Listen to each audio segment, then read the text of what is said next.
कला पल्सर रे आसिले भूचाली देखाई व्यवसायी ठारू झांपी नेले 30,000 टंका।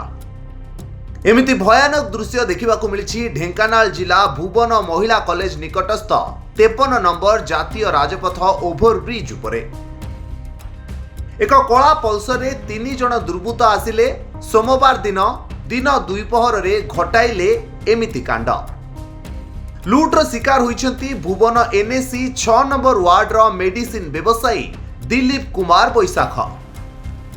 से मार्केटिंग पाई कामाख्या नगर परजंग और तालचेर बल्लर जाई घर को फेरुथिबा बेले श्यामल छक पूर्वरु कला पल्सर रे 3 जन युवक तांकु पीछा करिबा आरंभ करथिले। परे ओभरब्रिज उपरे तांको मोटरसाइकेल चाबी छड़ाई नेबा सह भूचाली देखाई तांकु भयभीत मध्य कराइथिले।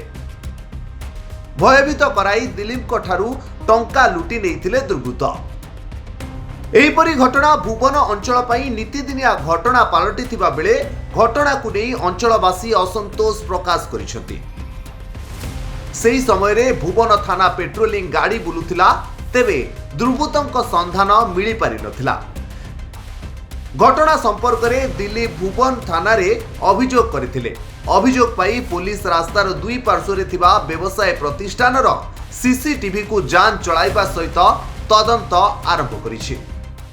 मार्केटिंग पाई मु जाइथिली कामाख्या नगर आ परजंग बल्लर जाइथिली।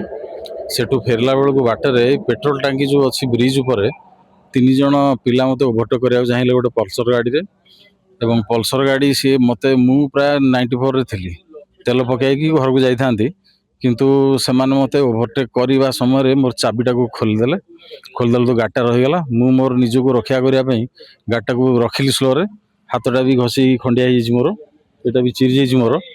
एवं से गोटे बड़ भुजाल देखिए मो जीवन पर आक्रमण करने को चेष्टा कले एवं मु भयर पैसा जहाँ थिला तांको देदेली अप्रोक्सीमेटली 30,000 थिला। तेणु यही भाव में जो सब प्रकार दिन दीपर डकायती होची गोटे बड़ दुखर विषय।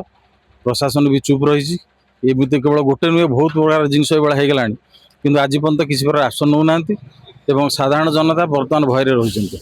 आम कौन चुपचाप सब बसबू घरे? ताले सरकार को मोर अनुरोध से मैंने जहाँ भी किसी या बाबद स्टेप नियंतु एवं आमर जनता को जमी सुरक्षा दे पारे से भाया किसी काम करूँ। भुवनरु विपिन बिहारी सेठी रिपोर्ट, धरित्री लाइव।